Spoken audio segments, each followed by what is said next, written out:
uyu mushiki wacu ariko aravuga ibi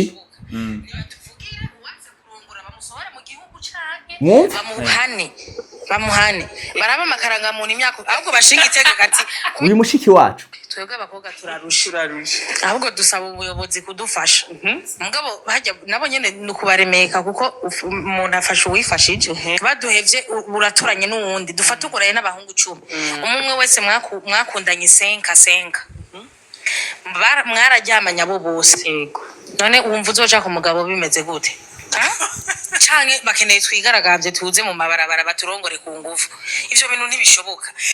Harabavuze bati ugerageje kuraba ivyo ari karavuga nibiriko biraba pastor ati bishobora kuba bifitanye isano nibiri mu ijambo ry'Imana aho bivugwa ko ati mu minsi ya nyuma abakore bazokwisabira ko abagabo barongora tuvuge ko vyashitse uyu mushiki wacu umva niko twari turayivuga ushaka akeneye umurongora yego akeneye umurongora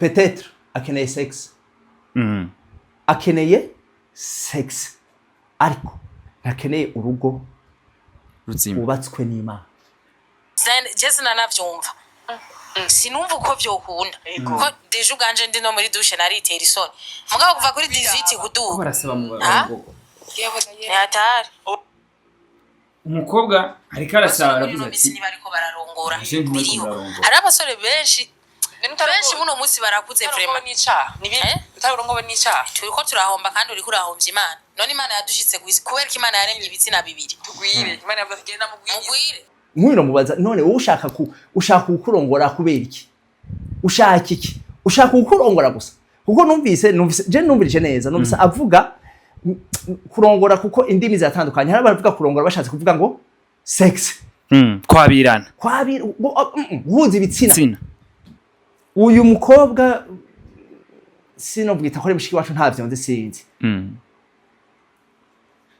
nimba amaze kuba umubiri umwe n'abahungu benshi n'abagabo benshi atire attention Imana ahubwo yashimye ko uno munsi byari kuba twari kuba iki uraza kumbabarira tuzazo kivuga byari kuba byiza yuko abantu bahuza baba umubiri umwe baba umubiri umwe kuvuga guhuza sex babanje kuba umwe muri Kristo babe umwe mu mubiri ni ko Imana ibishaka muze kuba umwe mu mubiri muhuza sex mube umwe mubigire umubiri umwe mugaro ko mwabanje kuba umwe muri Kristo nk'uyu mwene data uyu mushiki wacu yogenda ku mugabo cyangwa ugira umugabo akihenda akaza kuri bagahura gutyo nibo baba bihujije si Imana bibahuje imbere divorce fiançailles yose ntigana mariage aho ni imbere y'Imana kandi mariage nayo yose itaronse fiançailles si mariage ukuvuga ngo ingo zatangujwe n'Imana kandi urugo rwatangujwe n'Imana kandi urugo Imana yiyubakiye nyene nta divorce uzopfa ubonye abantu barinze bashika ahantu bakagira divorce bakahukana abo bantu bakoze ikintu Imana tababarira ntitwayibonye yanka iki urunuka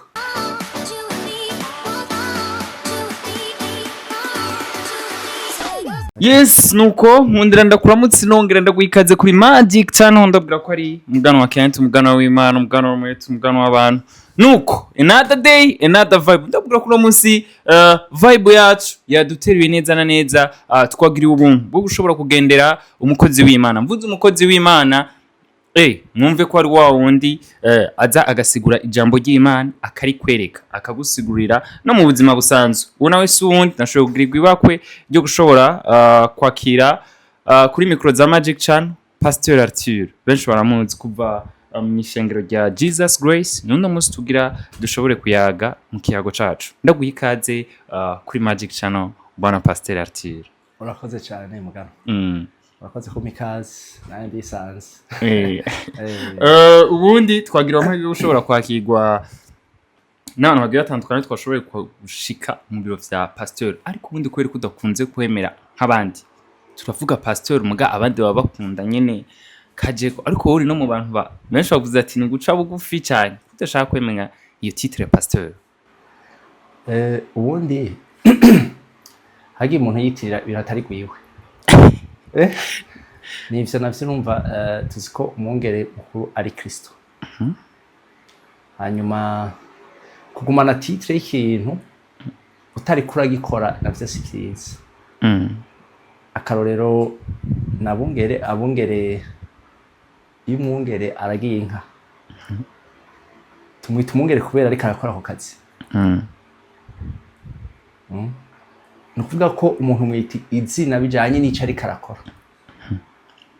Mu mwanya rero ngira ngo titre ubundi bitandukanye n'akazi ahanini kubera umuntu ariko arakora akazi urashaka kuvuga ati uyu muntu yaragiye inka yazigiriye yazirondereye tripisakumu yazirondereye aho zirara arazihanagura ucuvuga ati uyu muntu n'umwongere kubera akazi bonye ariko arakora.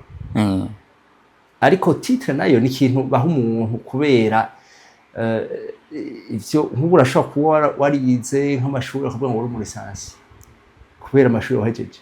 Bashaka kumenya turaho uno munsi turiko turabona ibiriko birashikira na cyane kugwaruka. Tumaze iminsi tubona ubuho vyafashe n'undi murindi urabona ko n'abavyeyi no ku mbuga zigiye zitandukanye benshi bariko barabivuga. Ugwaruka bwinshi ruko ruragira mariage bakiri bato ariko nyuma y'iminsi tukaca tubona hariko haraba ama divorce.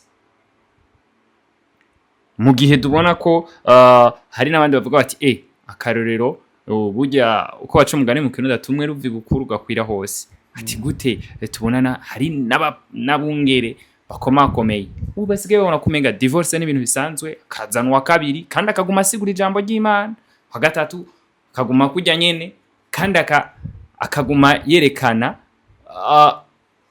ya image by'abantu akariko nko kumenga birakwiriye. Mbega no munsi muvyakira gute na cyane ko tubona biriko birinjira mu ishengero rya Kristo?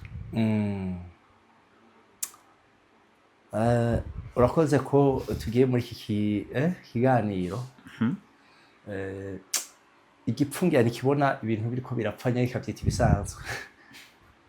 Ikavyita ibisanzwe. Rero iri jambo nibaza ko tukwiye gusemerera twese. Tukwiye gusemerera kuko nibaza ko nimba ari ikintu gitumye abantu benshi uko bivuze bazohomba ijuru. Reka ndabivuga kuko nibaza ko twese ico turindiriye turindiriye ko umunsi umwe Kristo azokudutora tukamusangana mu bico tukagenda iwacu ngo ni mwijuru niho turindiriye mukiza wacu. Rero kandi nibaza ko nawe dusezerana ko ari karadutegurira ariko adutegura aho tuzoshikira aho tuzoca. Rero nibaza ko atari gipfu nta muntu numwe azi ko azoguma ngaha mwisi. Swat turasinzira tukava muri uyu mubiri naho nyene ntiba biheze kuko umuntu ukuri si uyu mubiri w'inyamara amaraso. Umuntu ukuri ari muri jewe uyu w'inyama n'amaraso utwita le corps charnel hazogira igihe bashobora gutwara ku mpanda hariya ariko ukuri harya ntabagiye ku mpanda wewe wa vrai umuntu wa vrai si wowe uri haya ku mpanda haya wewe yagiye kera iyaje soit aho twita muri séjour des morts canke mu paradiso ni paradiso muri Kristo. Kera bagenda ngo mu gikiriza ca Abraham mu sezana rya kera Imana baje mu gikiriza ca Abraham mugabo ubu bose baruhukira ngo muri Kristo no bita mu paradiso. Iyo upfuye warizeye Kristo ukuvuga ngo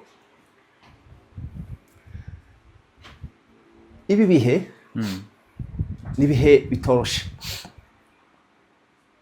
Rero nivyo twako turavuga umuntu ashaka kutunga umukozi w'Imana. D'abord umukozi w'Imana ngira ngo reka ubaze babarenda kugira ikintu bita umukozi w'Imana cyacu. Yego. Umukozi w'Imana ugerageza inyumvirize uzobukoze kandi kuko c'est très important ko ndaza gusigura mvuga jewe ivy'ijambo ry'Imana rivuga. Ico ukorera Imana yigeze kugisaba ikubaza n'abantu bigeze kubaza Yesu. Igitabo ca Yohani baramubaza ngo mbega nibiki twokora n'ivyaha bikora twokora ibikorwa twokora kugira ngo dukorere Imana sito ko dukoreye Imana by'ukuri ego abishira mu gikorwa c'Imana ni kimwe mwizere we yato nawe nyene mwizere mwizere data wo mwijuru munamwizere uvuga ko ibintu byose twokora ibintu byose vyobaho byitwa ngo ni by'abana b'Imana cyane mwishinga ibintu byose abantu bashaka gukora atari ikintu kizana umuntu kuri Kristo kitumye umuntu amenya Kristo yizera kwemera kemera Kristo hamakaruhu kwizera muri we yego agahinduka umwana w'Imana akabasove akavuka ubwa kabiri cyo si igikorwa c'Imana hanyuma reka twumve rero jewe nakoze ikintu mwe mucita gute ni igikorwa ciwanje nakoze yego igikorwa cakozwe na Arthur igikorwa niwe yagikoze bacitirira we wakoze bacitirira izina ry'iwawe yego iyo Imana yakoze ikintu naco bacitirira Imana ko ari yo yakoze igikorwa cyayo kubera ari yo yagikoze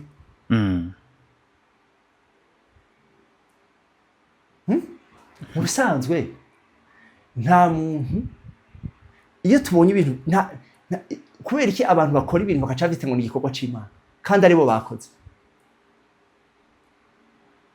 mu bisanzwe rero nta muntu akorera Imana aho hantu tugende ko buke pastor uravuze ngo abantu barabeshera wanza wumvirize uraza kubaza ikibazo mpejeje kuvuga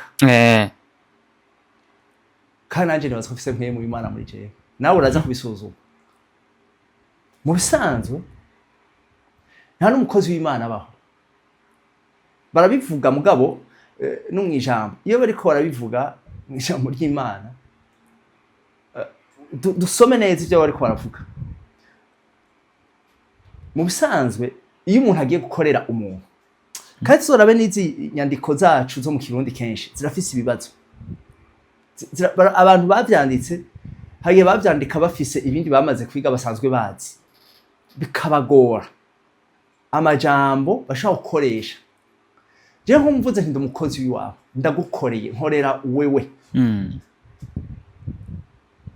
ukuvuga ko wewe nje kugufasha ikintu udashoboye dufate bajya abakozi twita ngo abakozi bo mu nzu badufasha baza gukora ibikorwa twebwe tutaba dushoboye muri uwo mwanya ukuvuga ko umukozi w'Imana ni ukuvuga ko n'umuntu yaba ashoboye kugira gute kuza gukorera Imana ndashoboye tuvyumve neza naho ukuvuga ko wewe wabuje gukora ikintu ikibazo kiza kenshi ni iki Imana idashoboye ahubwo ko ari byose urumva ngo Kristo ngo yateguye Imana ngo yateguye mu bikorwa vyiza ngo izokorera mu bera we biteguye kuva kera ngo izokorera mu bera wewe ivuze ngo urakorera Imana bajya badukorera kuba tuba tutabishoboye muri uwo mwanya tuba tutahari yego none ico kintu Imana idashoboye wowe ikorera ni iki wow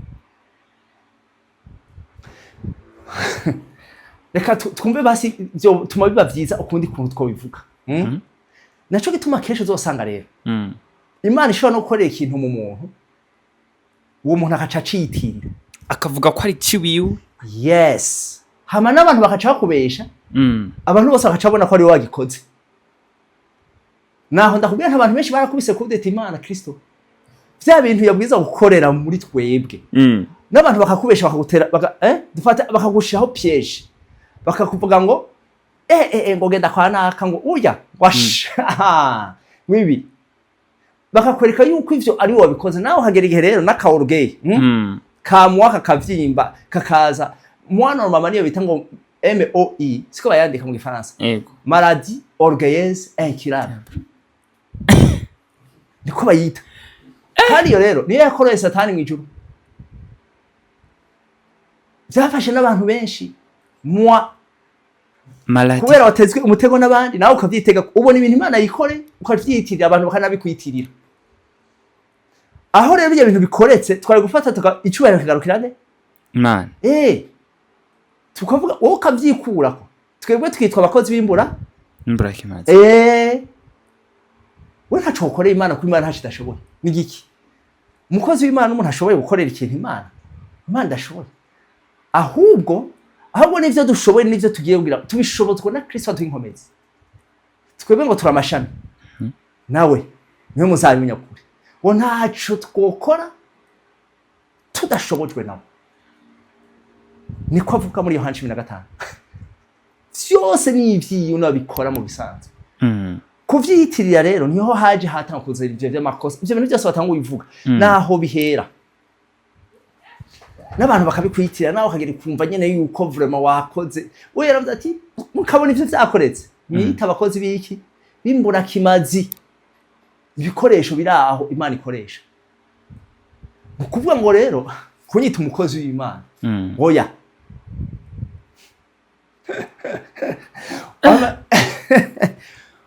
Ni wasanga haici Imana yakoreye muri jewe. Sivyo? Uzovuga turi igikoresho c'Imana.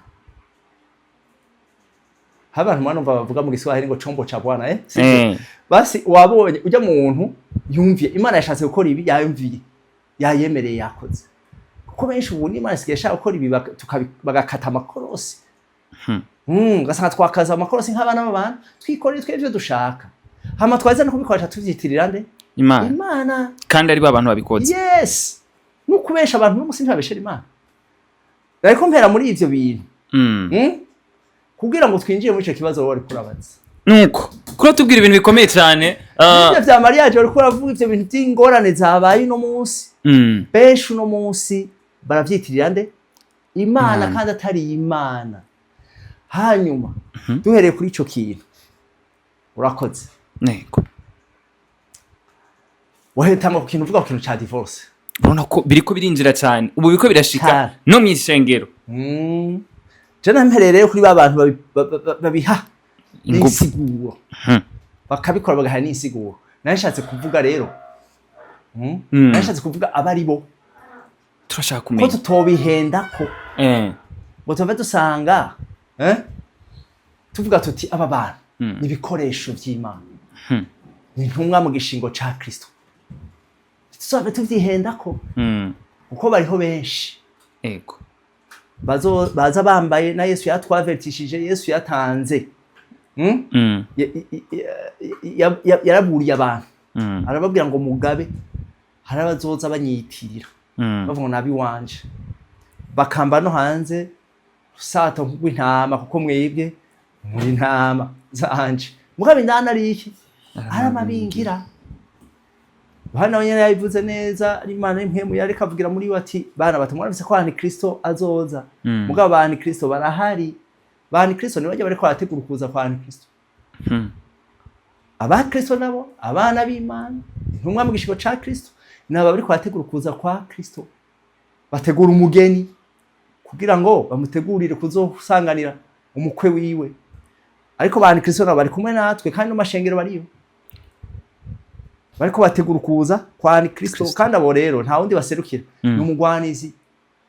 Pastor umuntu agerageje kukumva neza urabona ko uriko ratubwira ibintu bikomeye cyane. Amwe mu majambo kunze gusigura duhora tubona kenshi no ku mbuga zigiye zitandukanye ahora babona ubutumwa bwawe baravuga ati no mugabo avuga ibintu by'ubwenge cyane. Uno munsi umuntu ahora abona umupasiteri kanaka bakomeye arongoye ishengero akagira divorce hama akasigura ko ari byiza ndetse n'abakristo bakamumva yeza n'uwa kabiri n'uwa gatatu akabandanya bivuga uri kuravuga ko ari antikristo mugabo basigura bakoresheje rya jambo ry'Imana.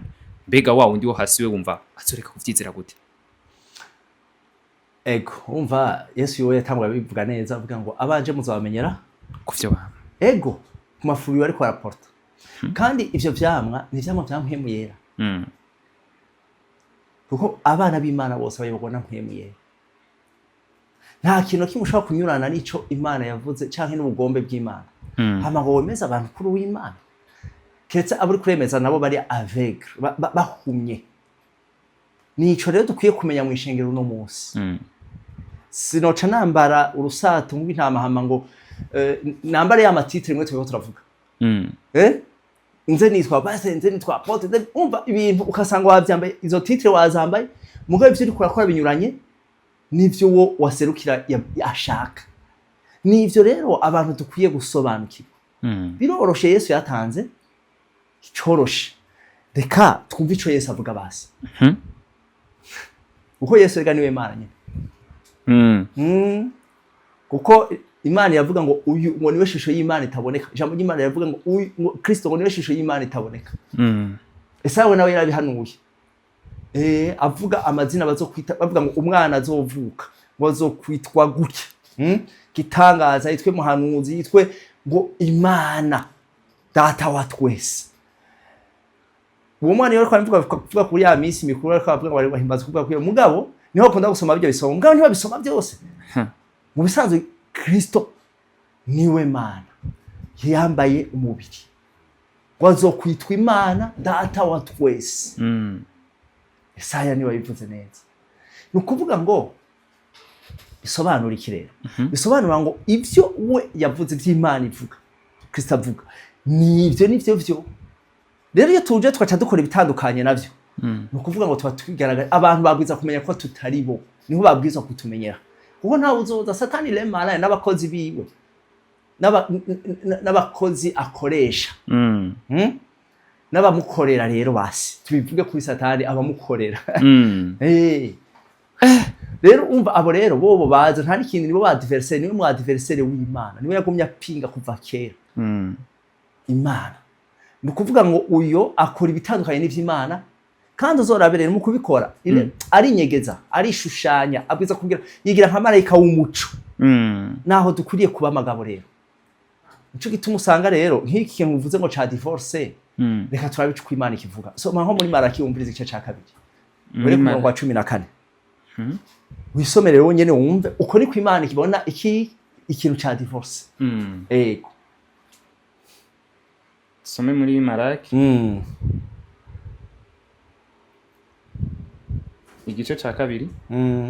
Ku murongo wa 14. Vous demandez pourquoi il n'en veut plus? Ah bien, vous étiez engagé devant le Seigneur envers la femme épousée dans votre jeunesse. C'était votre compagne. Vous vous étiez lié à elle et pourtant, vous l'avez trahi. 15. Le Seigneur n'a-t-il pas fait de vous un seul être avec elle par le corps et l'esprit? Et que souhaite ce seul être? N'est-ce pas d'avoir des enfants accordés par Dieu? Prenez donc garde à vous-même. Ne vous trahissez pas la femme. Ne trahissez pas la femme épousée dans votre jeunesse. J'aurai la répudiation et celui qui sera coupable de violence, dit le Seigneur, le Dieu d'Israël et de l'univers. Prenez donc. Amen. Mwene data dusome neza reka dufashe abo mu Kirundi nabo bwira ntibabibaza ngo mu Kirundi aravuga ngo yamara muravuga muti ni kuki uhoraho yabaye icabona canye mwe n'umugore wawe wo mu bucanci no wamuciye ince yakiri isugi ukira abajene mwese uwo waryarutse naho ari umugenzi wawe akaba umugore w'isezerano nta wakoze bene ivyo mpemu akiri muri we. Wavyumvise? Wisezerano. Ego. Hama rero wewe nimba wamuryagumbye nimba wagize gute? N'ikimenyetso ca mbere mpemu ntakihari. Bandanye. Umufise bimumerera biti. Yipfuza kugira uruvyaro ruzokubaha Imana. Nuko rero mwirinde mu mitima yanyu ntihagire ujyaruka umugore wiwe wo mu bucance bwiwe kuko nankana ivyo kwahukana ni kuhoraho Imana y'Abisirayeli agize nka uwutwikira umwambaro wiwe umujyano niko uhoraho nyine ingabo agize. Nuko mwirinde mu mitima yanyu mwoye kuryarukana. Imana ishimwe. Twavyumvise neza mu Gifaransa abo banabivuze na neza. Bojohe haïr kwanka urunuka. Divorce.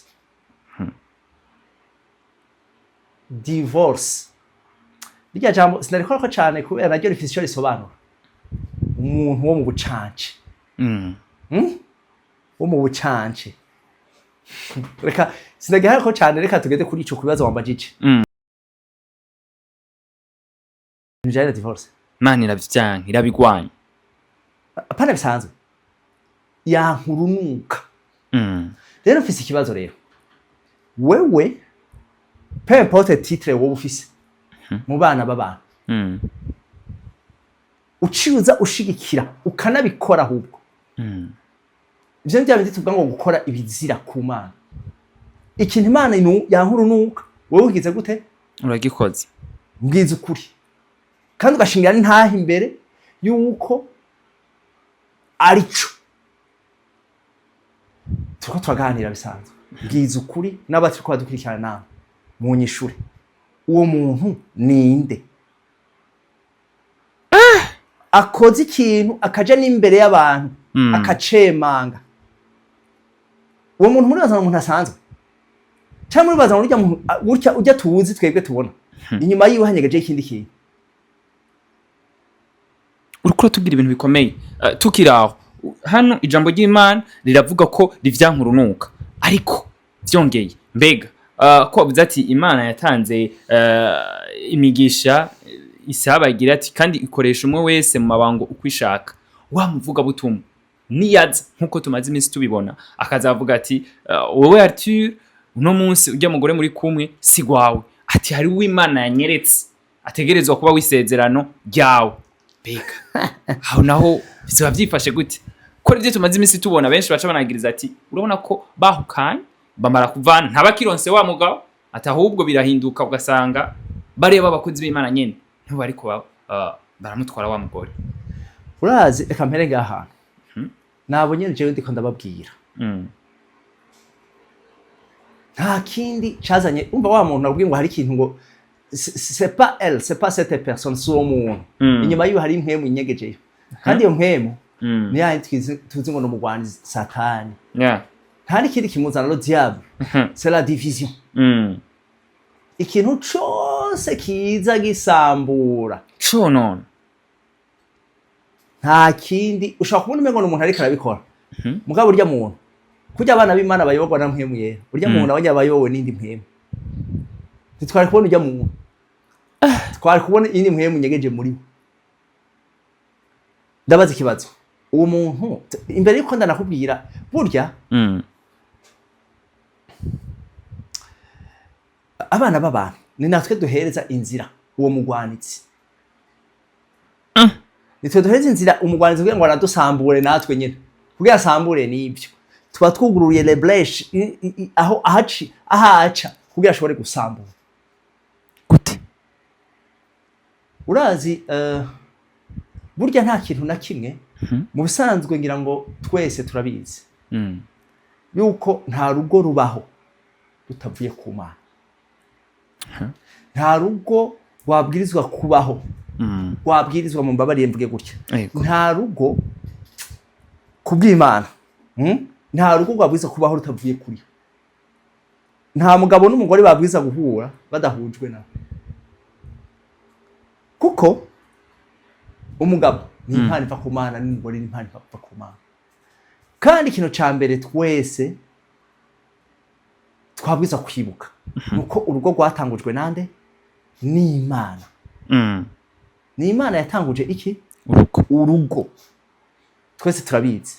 Iyo dusoma mu byakozwe mu itanguriro muri Genèse igice ngira ngo naho twohera mu gice ca kabiri. Tugomba duhere ku murongo w'18. Mwumvirize ngene havuga. Tanguriro. Numva yuko umuntu wa mbere yatanguje urugo ari Imana. Ni Imana. Kandi rero turahiriwe duhishije. Imana ntivaho.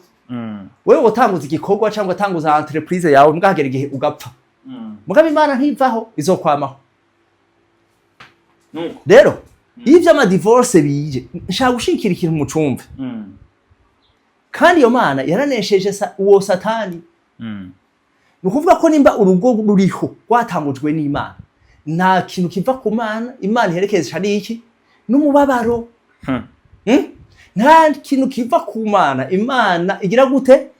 iherekeza n'iki n'umubabaro kandi nta kintu kizigamwe n'Imana Satani afise ku burenganzira kuko no munsi ho tunanahishijwe kuko ngo Imana yamuhinduye ubusa yaramunesheje ngo kandi kumugaragara ngo amahanga yose akoranye umuhindura ubusa kugira Satani akore rero nuko ari twe tuba twagize gute twamugura imiryango agashika muri twebwe agakoresha ubushobozi buri twebwe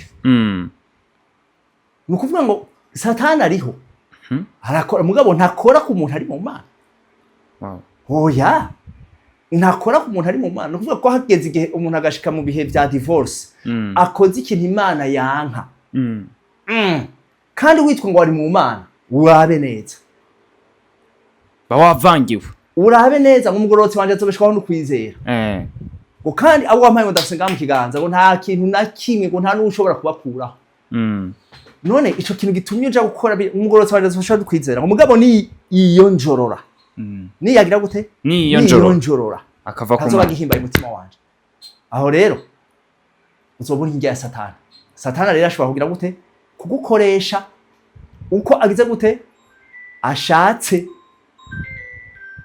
aragukoresha uko agize gute ashatse ega nivyo Satani yabwiye navyo Imana yabwiye Satani umwana w'umuntu amaze kuja mu caha kubera wewe wakoze ibi ugahinda umwana w'umuntu ndakuvumye mugabo uzofu kwegenda hasi kandi ca kabiri indya yawe izoba umukungugu indya yawe izoba umukungugu aca hindukira bwira Adamu nawe ko watakaje ishusho yiwanje ko watakaje ishusho yiwanje ukumvira inzoka kwizera inzoka ukizera Satani ubu rero ndakuvumye uri umukungugu bisobanura iki nyumviriza neza Imana yari kibwira Satani ibwiye indya yawe zo umukungugu rege bwira ngo uzorya iki uzorya umuntu adafise Imana muri we umuntu yatakaje Imana umuntu ari muca niyo ndya yawe mugabo umuntu ari mu Mana afise ishusho y'Imana Satani azokugerageza mugabo uzomuresista kufise ubushobozi muri wewe bwamunesheje ngo il va fuir loin de toi azoja kure niko ijambo ry'Imana rivuga niko Imana ivuga ikibazo rero gituma ibi bya divorce nimba bije rero abarikora bikora byose bitwaje izina ry'Imana abo sabana b'Imana baramaze kuba abantu bamugwanizi baramaze kuba umukungugu baramaze kwiyonjorora kera bakoreshwa n'indya ya Satani n'umukungugu gusa ukuvuga ngo rero divorce ni iki ni ikintu Imana yanka iki urunuka nukuvuga ngo ibintu byose rero uno munsi ahubwo twiye kumerera amagabo rero ni biki bituma aho iyo divorce iba uno munsi bihera hehe ni hamwe dusamara twebwe ni haye abana b'abantu Satani atanga kudusamariza ku buryo rwava ngo no mwishengero byatanga kwinjira nego byavuye hanze bitanga kuza mu ni biki uno munsi byabaye byinshi biriko biratuma ahubwo ama divorce aba menshi jewe sindiko ndavuga hanze ndiko ndavuga mu bana b'Imana sindiko kuvuga no mu bana b'Imana ko abana b'Imana sinibaza ko divorce ahubwo kubera iki byaje mu ishengero bigahitana abantu nawo bitwa ngo abakozi b'Imana ahubwo uri kuravuga ati turabe iyo vyanduruka tumaze iminsi tubona hari n'ikindi kintu gikomeye cyane cyadutse ubuho benshi bariko bavuga ati muragabe twashitse muri ya misi abigeme bamaze iminsi bavuga bati turongogwe muturongore ati kubera iki mutarongora ubu bariko bisaba cyane tumaze iminsi tubona hari naho biriko biracakumbuga zigiye zitandukanye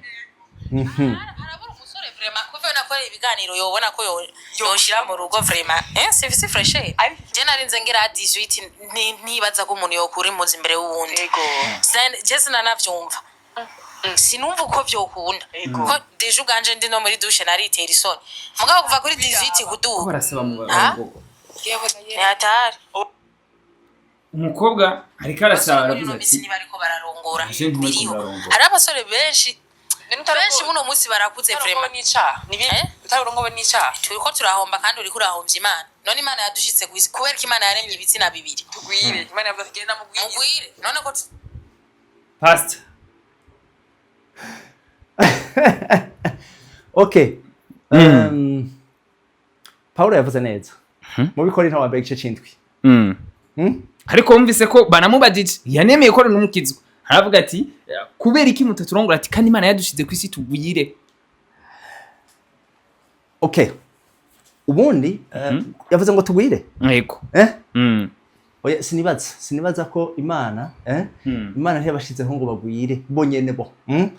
Kuko nibaza ko nabo yabibwiye sibo bace bagwiza isi. Na Adamu na Eva sibo bavyaye bakeya abandi nabo bavyara abandi. Na Burahimu Imana yabwiye ngo uvyara uzongana n'inyenyeri. Turaza abana yavyaye ngene bangana. Siwe yavyaye abantu bose tubona kwisi. Yavyaye bakeya abandi bakina bagenda baravyara abandi. Sivyo? Rero nukuvuye iki? Paulo yavuze neza avuze ati mwaba buhungu mwe n'abakobwa abatararongwa n'abatararongwa je ndabahanura mwigumire nkanje ndakubwira igituma abikora n'abambe igice c'indwi niko yavuze eka dusabe uwari karadufasha mu gifaransa wanza dufashe mu gifaransa cyose mu kirundi yego 1 Corinthiens 7:6 Ce que je vous dis là n'est pas un ordre mais une concession. 7 En réalité, je préférerais que tout le monde soit célibataire comme moi. Mais chacun a le don particulier que Dieu lui a accordé. Merci. L'un son don si l'autre son don. Murakoze. Iyo don rero bo bavuga ngo benshi bavuga ngo Paulo, bavuga ngo iki Paulo ngo ntiyameze. Mu Kirundi ho haravuga ngo ariko imvuze ivyo ari ukwemerana simbageze ivyagezwe.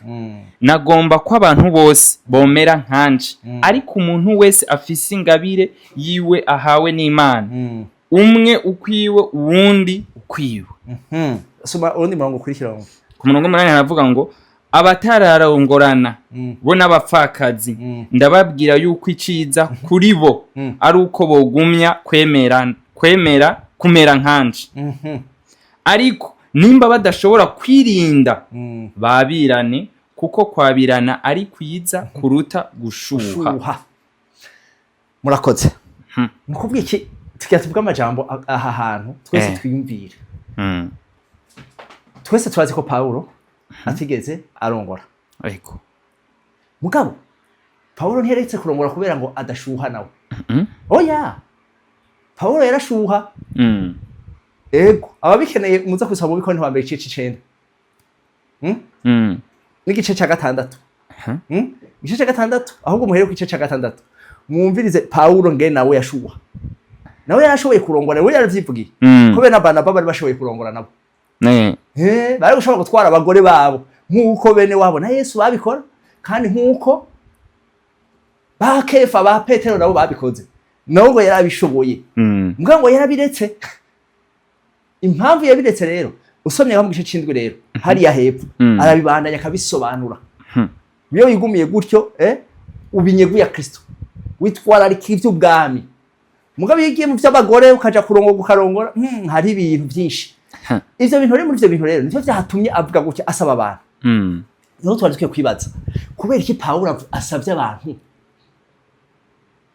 ngo mwotuma mwigumira nkanje asaba abatararongorana bona bamaze kubura babo abo bapfuye mwotuma mwigumira nkanje aho nta kintu Paulo yari yarabonye kiri mu bantu babana nta kintu experience yabonye mu ngo arababwira ati yamara mwabantu mwe mutararongorana mutararongorwa mwotuma mwigumira nkanje ariko namwe mumaze kubura aba bagabo namwe abagabo rero bamaze gupfa mwotuma mwigumira nkanje hangarisho danje ntimusubire kurondera nje muri ivyo bintu ndababwiye wowe mwebwe nkaha nimba mwe mutararongora mwe turi kumwe nanje ndabibasavye ndavye ibintu simwe mwatamubivuga ati bisikera bugesero no munsi no mwishengero ama divorce ndabaza ikibazo abantu baratandukana no reke tureke kuvuga gutandukana abantu barahukana ko gutandukana n'ikindi ni separation divorce nayo no kwahukana abantu barahukana baryohewe mu mitima yabo. Abantu barahukana bari mu buryohe baguwe neza yeah.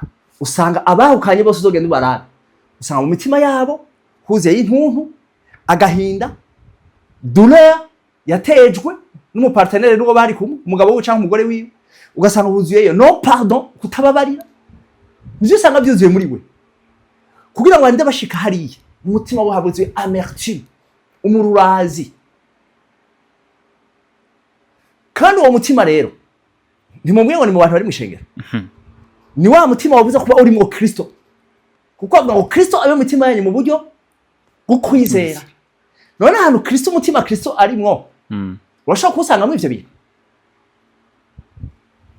kugira ngo bashike ahantu bahukane ntibaba baryohewe mu mutima yabo haba hari mu bindi bintu avuze gutya rero Pawulo ati ko vyoshobokera ngo tuvuge neza niba utakunda ko mwihangana rero ego cacamwa mu vyamwa vyampembuye yarakivuze kwihangana ukaba wumva umubiri ushushe je nibaza ko uwo mwene data canke umushiki wacu umubiri wari wamushuhiranye baramubaza ati ni icyaha aravuga ati mutaturongoye ni icyaha yari yashushe reka tubivugishe ukuri hama gushuha kwiwe rero vyamunani cacamwa campembuye yaracu kwihangana cabutse we yavuze gutya rero bikaba vyanse ko mugira gute ndakwereke muntu w'Imana ndakubwiza ukuri ego abantu barinze bashika ahantu bakagira divorce bakahukana abo bantu bakoze ikintu Imana tababarira ntitwayibonye yanka iki urunuka nukuvuga ko ugikoze ukoze ca kintu ubaye umu anti Dieu reka tuvuge mu majambo asanzwe upinze Imana wazi hama wowe rero upinze Imana sivyo uri kujahe abo bantu tubita abantu babaye disqualifié mu bantu bari kwaraja mu ijuru ijuru si kwawe abantu babaye disqualifié reka ndabivuge amajambo asanzwe abantu bose bashobora kumva bagatahura ni ukuvuga ngo ingo zatangujwe n'Imana kandi urugo rwatangujwe n'Imana kandi urugo Imana yiyubakiye nyene nta divorce uzopfa ubonyeyo nyumvirize mugabe ingo nyinshi uno munsi nzabitwa ngo bari mu ishengero abantu bazigiyemo ari abana b'Imana ari abakandida baja mu ijuru nkumvirize neza aha yego batanguye ingo nk'uyu mwene data nyene nawe reka nca ndamubwira uyu mushiki wacu ariko aravuga ibintu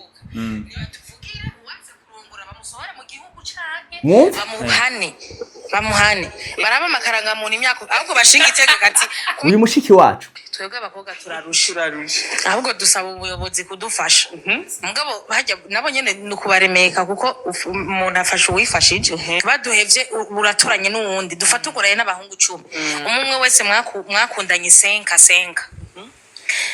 mwararyamanya bo bose none wumva uzoja ku mugabo bimeze gute canke bakeneye twigaragambye tuze mu mabarabara baturongore ku ngufu ivyo bintu ntibishoboka bavuze bati ugerageje kuraba ivyo ariko aravuga nibiriko biraba pastor ati bishobora kuba bifitanye isano nibiri mu ijambo ry'Imana aho bivugwa ko ati mu minsi ya nyuma abakore bazokwisabira ko abagabo barongora tuvuge ko vyashitse uyu mushiki wacu umva niko twari turayivuga ushaka akeneye umurongora yego akeneye umurongora peut-être akeneye sex akeneye sex ariko akeneye urugo ruzima ubatswe n'Imana ariko ngira ngo mpereko urugo abana b'abantu barashobora kugubaka mugabo naye ko ndavuga gutya aba bantu bose abana umwana w'umuntu arashobora kubaka ariko n'Imana irashobora kubaka none ntashobora ahubwo Imana niyo yatanguje urugo niko twatanguje tubivuga niko twanasoma twavuze ngo Imana niyo yavuze ngo muri Genese muca muhasoma mumvirize Imana niyo yavuze ngo ntibyari byiza ibindi bintu byose yarabiremye ivuga ngo ni vyiza mwe maze kurema umugabo iravuga ngo si vyiza kwagoma gutya reka ndamuzanira iki umugore nico kintu conyene yavuze ko atari ciza imuzanira iki umugore hanyuma ngo ibagira umubiri umwe reka ndakubwiza ukuri umubiri umwe niki umubiri umwe iyo tubisoma mu Bikorino 6:6 kuba umubiri umwe bisobanura kugira sex uyu mukobwa sinobwita ko ari mushiki wacu ntavyo nzi sinzi nimba amaze kuba umubiri umwe n'abagabo n'abahungu benshi n'abagabo benshi atire attention Imana ahubwo yashimye ko uno munsi byari kuba twari kuba iki uraza kumbabarira tuzazo kivuga byari kuba byiza yuko abantu bahuza baba umubiri umwe baba umubiri umwe kuvuga guhuza sex babanje kuba umwe muri Kristo babe umwe mu mubiri ni kw'Imana ibishaka muze kuba umwe mu mubiri muhuza sex mube umwe mubigire umubiri umwe mugaro ko mwabanje kuba umwe muri Kristo mu Mana ico kiraza kubarinda ya divorce nico kintu ca mbere nico kintu ca mbere kirinda urugo rugatuma urugo rutazoja muri vya bintu vya divorce niyo gender ita garde fou prevention urushinge rwa prevention tukiraho kirango biragoye uvuze urasubiyemo ati byari kuba byiza abantu bagiye kubana cyangwa bagiye guhuza umubiri bagiye gukora sex babanje kuba umwe muri Kristo très bien ukivuze neza wacumvise none ko uno munsi haba amamariage mu rushengero bakanabahezagira bande mugo ugasanga ariko aravuga ati naka yari ex reka twanze dusome kugira ngo mwabantu mwe ntumaze mvuga mu bintu umuntu ariko aravuga numusazi cyangwa ivyo ariko arifondera natanguye mvuga gutya kizire ko dusigura ijambo ry'Imana ijambo ry'Imana risiguye hama twaba turiko turavuga natwe n'insiguro basi wotanga sigura insiguro ijambo ry'Imana tanga ni navyo vyaje mu ngorane mu ishengero abantu bariyadukiza bagafata ijambo ryanditse bakaca barisigura bonyene karihindura kandi iryo jambo rifise insiguro yaryo twiyubare ivyo tugiye kuvuga tubibe ari ivy'Imana yavuze mu ijambo ryayo numenga kicigwa kizokomera cyane nza kuvuga ati ni nk'umuzi wibuye bamwe bakunze kuvuga mu Kirundi gute uvuga ati vyari kuba vyiza abarongoranye bose aribo bahutanguye guhuza umubiri mu kanwa je nakubariye ngo abantu benshi ingo nyinshi no munsi ziko zirabuza abantu kuja mwijoro kandi urugo ari ikintu cyatangujwe nande n'Imana cyari ikintu ciza muravyumva nta kintu kibi kiva ku Mana kuko biva ku Mana nibidufasha kugira ngo tugumye mu rugendo tuzoshika amahoro iwacu mugabo ingo nyinshi uno munsi abantu bariko barazijamwo atari Imana ibahuje naho twashaka atari Imana igize gute ibahuje hama kubera Imana bayishize kure bonyene bakavyikorera hari ibintu byinshi no munsi biko birahuza abantu kubera mubona ko divorce zaba nyinshi gutandukana kwabaye kwinshi byabaye byinshi tureka bo hanze mu mashengero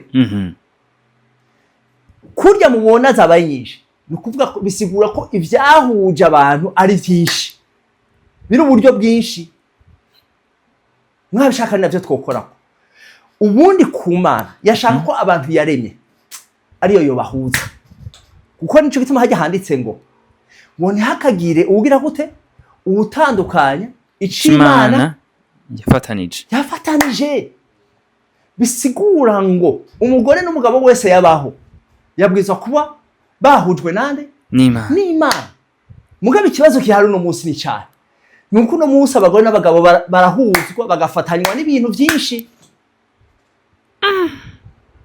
nk'uyu mwene data uyu mushiki wacu yogenda ku mugabo cyangwa ugira umugabo akihenda akaza kuri bagahura gutyo nibo baba bihujije si Imana bibahuje imbere divorce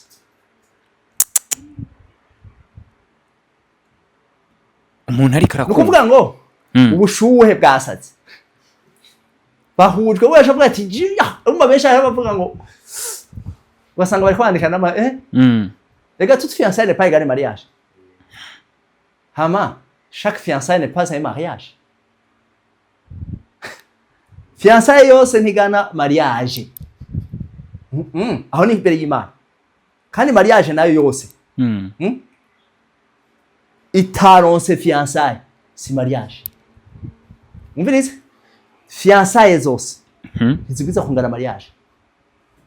Ariko kandi mariage itaronse fiançailles. Mariage itaronse fiançailles si mariage. Nukuvuga ngo ivyo bintu n'ibiharuro bikomeye. Turashaka kubisigure abakunzi ba Magic nababwiye ko no munsi ari ukwiga. Uriko uravuga amajambo akomeye cyane. Pastor, umuntu agerageje kukumva. Uriko urasigura ivyo bintu. Dufate ko bwa bundi izi divorce gituma ziriko ziraba intango yabo itari nziza mu gihe tubona baba baranahezagiye mu rushengero. Hari abandi baravuga ati jewe ni na pastor naka yamvugishije arambwira ati uyu ni Imana yaguteguriye ati mugabo vyarangiye tukize divorce. Ico uzogishira mu bindi naco uzogishira mu bindi bituma haba ama divorce. Turaza kuvuga vyinshi mbwa naco uze kukizana naco. Kuko umuntu aje akakubwira mbe umuntu akubwira nkande. Pastor akubwira nkande, apotre akubwira nkande, naho bitongo na prophet akubwira nkande. Kubera iki wewe nimbura umwana w'Imana, kubera iki Imana tokibwirira. Komwe twese turabana b'Imana.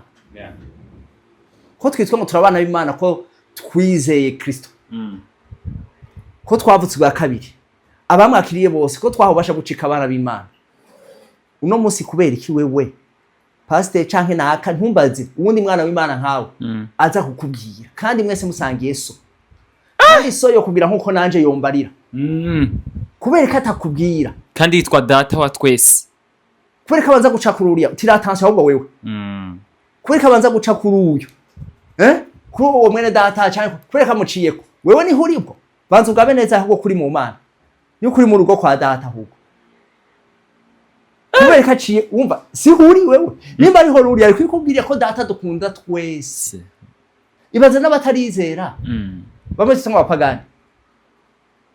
Naho bakunda. Abakunda kubera ngo acihanganye kugira ngo arabiko nabo bukwihana. Kugira bashike mu byo kugororoka bamenye ukuri. Rero jewe reka tuvuge basi ni kimwe muri ivyo bintu. Niwaza guhuza pastor ni abahuza. Canke naka kabahuza. Menya yuko hari imbere nta kindi murindiriye. Akona kabresh nuguruye. Umugwanizi aza gucisha mu gasambura bisanzwe. Kubera iki mutohuzwa n'Imana. Twumviriza. Ici Imana yafatikanije. Ntagire umuntu agitanga. Abo barafasha bariko baramugira gute? Bariko baramutega imitego. Niho yavuze ivyo. Yesu wenyine ubwiye. Mbega birakenewe ko umuntu umugabo yokutukana umugore wiwe wamuhoye ngo hari ikintu wewe bavuze ngo hari ikintu na kimwe baza gusoma Matayo 19 mwumvirize. Ngo be muhere ku murongo wa 5 mumanuke.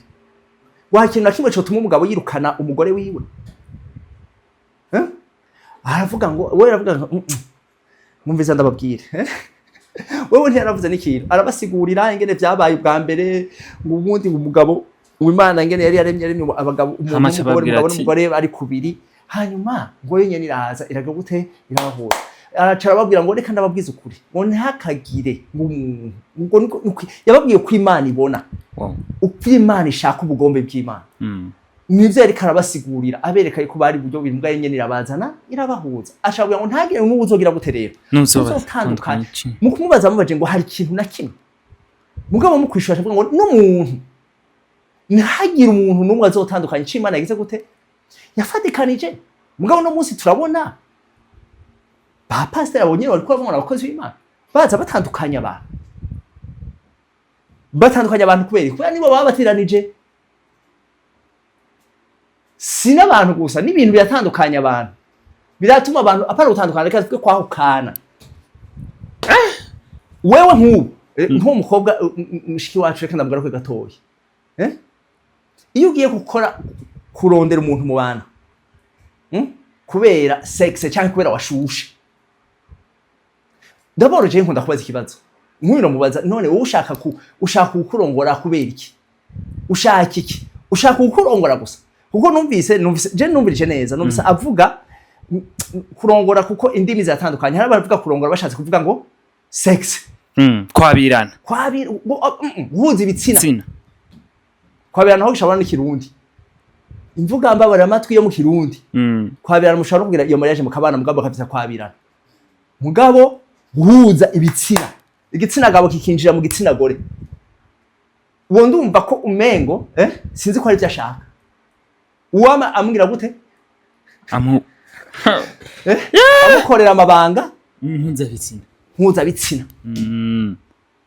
petete nimba ari byo ashaka rero nukuri arahushije nimba je nibajije nimba ari byo ashaka kuko ntahari ikibazo mbega urondera uwo mubana kubera iki ni iki kikumotive ni iki kigusunitse kurondera umugabo canke umugore kandi ubundi cazira kurondera nuko ivyo bintu vyaje mw'ishengero cyo kurondera sivyo umviriza umugabo ni impano iva ku Mana n'umugore kandi niyo yamuteguye ku bwawe niyo yamuteguye ku bwanje nuko ubundi kado ntibayirondera irizana none ndakwahe uwo nsavye kado hayiguha ibibaye kado oya kado harimo surprise wow Imana nidushimira bo si twebwe twishimye mugabo iyo twironderereye turahusha reka tuvuge rero iyo abantu rero bagiye guhuzwa na sex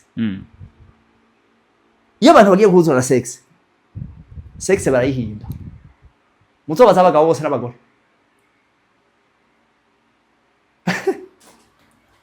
basti mugahuzwa na sex igihe ibya sex bitariko biragana neza mu gusozera mugahuzwa n'ibintu umuntu uriko tubwira ibintu bikomeye cyane turi ku musozo turashaka kumenya uno munsi umuntu ashingire kuki kugira ashobore kuronka rwa rugo gukuri mbega kuri kuratubwira ati ntibashingire kuri sex ntibagende bafise bwa bushuhe kuri wa mujene byo vyifata mu gute reka tuvuge gutya hariho sivyo reka tuvuge mu ncamake yego twumvise ko ari Imana ihuza abantu yego ukabona urwo rugo udahujwe n'Imana c'est fini hambwa kabiri ukabona uhujwe n'umuntu kiratansiyo muri urwo rugo divorce iri hari imbere ndiko ndavuga ibintu bishobora gutuma divorce tuko tomora ama divorce kubera abantu n'umunsi barahuzwa n'abantu canke bo nyene bakihuza canke bagahuzwa n'abavyeyi canke bagahuzwa n'abapasiteri nko muri kwa nyene bitwa abakozi b'Imana mugana ibaza ko umukozi w'Imana yahuza abantu wose umukozi w'Imana ni babandi twavuze wose sinigikoresho c'Imana uyo si Imana imukoresheje ahubwo ni ica gatatu abantu barahuzwa n'uburyo kenshi nibwo abantu bavuga ngo ubu twaronse uburyo rero reka dukore mariage danje ndiko ndavuga ibizana bituma uno munsi mubona divorce zabaye nyinshi abantu bakabahuza canke mwe mukihuza canke uburyo mukavuga ati uburyo bwabonetse uno muco gitubora abantu bavuga ngo diaspora twaranse mu diaspora uburyo bwabone hajya ni sawa danje 4 ukabona nk'umuntu nk'uyu arashobora kugwa ku muntu w'inkone maze usoma Matayo 19 aho nyene 19 twari turasoma musome Kristo yavuze ko aje gusigurira abantu aje gusigurira abantu ivyo kwakana babujije arababwira ngo none ko Musa yatanze urwandiko yuko umugabo ashaka kwirukana umugore yavuze ati Musa yatanze urwandiko ku bantu bafise umutima ukomantaye ku Mana muraza gusoma uri umupagani umuntu atizera Kristo wewe urarekuriwe tureke kubizana mu ishengero ego tureke kubizana mwishengero kuko mwe muri abana b'Imana mwebwe ntimwakomanaje imitima yanyu ku Mana imitima ibamwo Kristo ahejeje kubibabwira basobanukira rero amaje kibazo intumwa ziwe abigishwa biwe yaciye babwira ijambo rikomeye baca bambwira gutya nabo ahubwo baje kubasigurira baca bambwira ngo ahubwo rero gucubwira mariage rero guca umugabo n'umugore byo kubana ngo turumva uri ikintu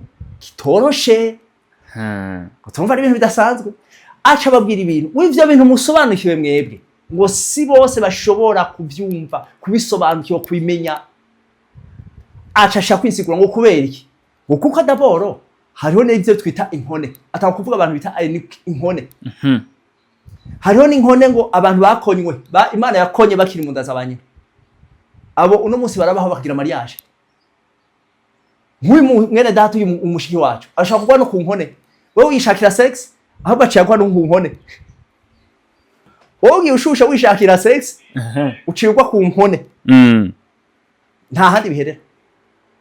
Kandi kibabaje no munsi rero hari naho niko ateranya abantu arazi ko ari inkone muga kemera akaja kubesha abantu babandi.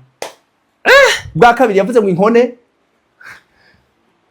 avuga ngo inkone ngo zakonywe n'abantu rega abantu bigikonye mwabahungu none ubusha usanga nk'uyu mukobwa yishuhiye gutya yaramaze kuba inkone nawe yari ikonye yaramenyereye ivyo bita ama art ama sex artificiel ugasanga yaramenye rimwe bitaba ama masturbation nta handi biza guhera uwo yarigize inkone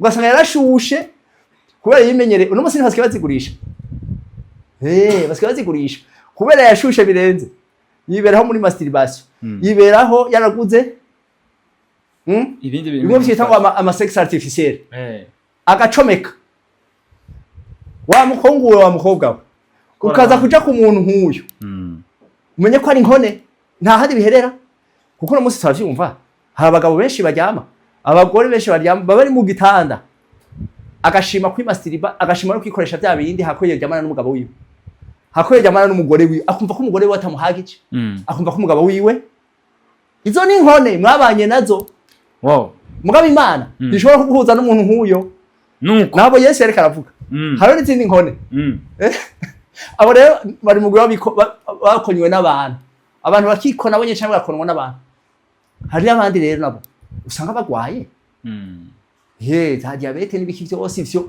ugasanga umuntu amushikana mu nzu ugasanga ntari cyo gishoboye esho divorce hari n'abandi binkone tumve nazo ivyo barondera oya turashaka uri kutangaza impanuro zikomeye zimwe benshi no munsi yaba bakirisu yaba na bamwe abatarashobora kwakira Yesu nk'umwami n'umukiza bino bintu ni inyigisho zibafasha. Nukuvuga ko hari uburyo bw'inkone nabwo bariho nabandi buzi hari n'inkone rero bajya ba Paulo rero naho ushaka no gusanga mu ishengero bariho baye ba Paulo bari inkone z'ubwami bw'Imana yarakomeye mu buryo bw'umubiri yarashobora gukora sex akarongo mugabo wonyene niwe nyene yahisemo kuba inkone kubw'ubwami bw'Imana. Abo nabo baruzuye umukobwa akihenda umuhungu akihenda akagwa ku muntu nk'uyu yaramaze kuba inkone y'ubwami bw'Imana mushika mu rugo mwashika mu rugo watishavuga avuga ngo kandi nguyo ni daimoni wowe muri satani yambaye wiyambitse umubiri kugira uza kumbuza gukorera iki Imana nabo ntivyuzuye none muri rusange bisobanura ikiga reka ubanze vyumva ico bisobanura kuko ivyo rero nibyo byafashe mu gutangura abakozi b'Imana bari kwabikora bari kwagira ama divorce nguyu ngo ni daimoni ngo yambaye iki umubiri wowe none nimba uzi ko wikonye ku bw'ubwami bw'Imana wemera gute kubana na mushiki wawe wemera gute ko kubana sasa wemera gute uwo muhungu wemera gute gutamukaga uwo mukobwa igire muri ivyo mera nka Paulo urakomeye nivyo mugabo nibigire muri ivyo ureke kwangaja umukobwa w'abandi cyangwa umuhungu w'abandi ja mu byo gukorera Imana para ko muza gushare wowe waje kumupuriza gukorera Imana kandi ari iwe kandi wari ubizi ko witanze wenyine mu by'Imana bandanye mu by'Imana ureke kwangaja abandi.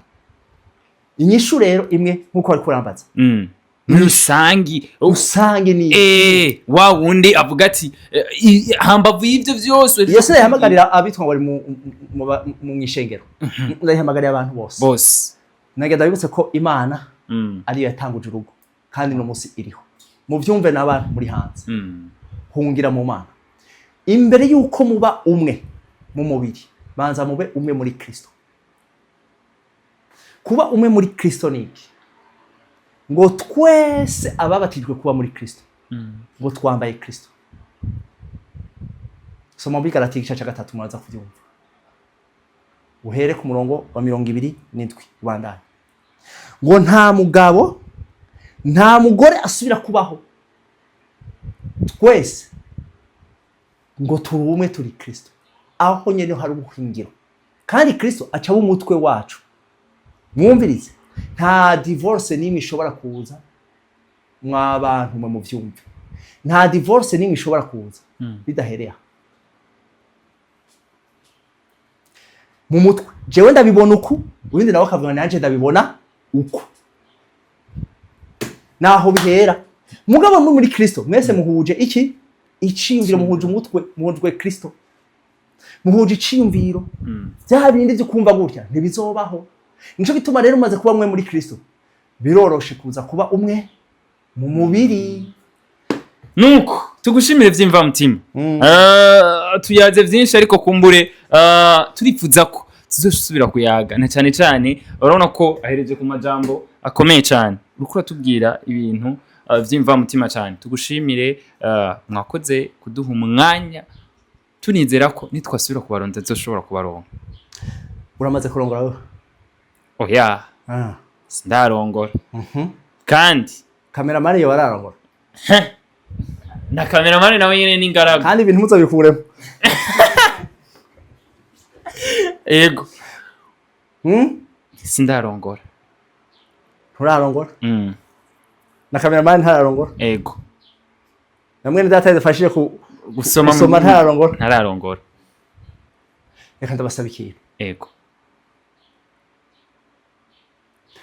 mudumbukire muri Kristo hama ntiturongore mwemere Kristo ego ico yaje kudukorera nk'abana b'abantu cyo kuducungura no mitima yanyu ntaco bitwaye hanyuma mubatizwe muri we apana kubatizwa amazi menshi mubatizwe muri Kristo mudumbukire muri Kristo ubugombe bwiwe bube ubugombe bwanyu ivyo yifuza byose bibe ubuzima bwanyu muyobogwe na mpemu yera ndazi ku munsi umwe mutazovuga ngo mwarihenze kuko uyobowe na mpemu yera uyobowe na Kristo ntiyihenda ntiyigera anamuyovya hanyuma jewe muzombwira nihagera yuko muronka nabo mu bantu azoguhitiramo mwiza azokuzana wa wundi mwiza nyene kandi uzosanga muhuje mwabona iki kintu yo mucambaye mu kiraro ugasanga uwo muri kumwe suyi wawe birabisha nigihe no mungaha mwisi ariko iyo ucambaye ugasanga wundi muri kumwe n'uwo wawe nijoro ngaha mwisi ndabifurije mwese kuja muri Kristo niho honyene ko dufasha kugira ngo nizi ngo zibe ingo nziza zubatswe n'Imana ntegereje mvuga gutya nta mwana w'umuntu yubaka nta mwana w'umuntu yubaka mushobora kubaka uko babigishije muri famille zanyu mushobora kubaka uno musasi yatwigisha muri état civil mushobora kubaka kurya mushobora no kubaka uko mushatse mwebwe nyene mukavyitamo mugateka amashanje y'urugo ariko je ndabahanuye mwubake uko umubatsi w'ingo ashaka kandi aracariho mumubaze abayobore mumureke abari we yubaka iri jambo mumfashe muri societe tubifute nta muhungu n'umukobwa bubaka tureke Imana yubake ingo zacu nabubatse bakabona biriko biragenda nabi nabo nyenda bahanura nimuhefata izo ngo zanyu muzihereze umubatsi mukuru aracahari w'ingo niwe yazitanguje arabishoboye kandi ngene yubaka wewe akubaka no mugore wawe akubaka umugabo wawe akubaka umugore wawe mugende mwinjire muri abubake cyo kimwe muzosanga urugo rwanyu hubatswe neza Imana ibahamugisha amen impanuro baduhaye si twebwe gusa nawe wari kura dukurikirana utararongora birakura ndabwira ko yari mugano wa Kent mugano w'Imana mugano w'umwe be blessed wherever you are asante ciao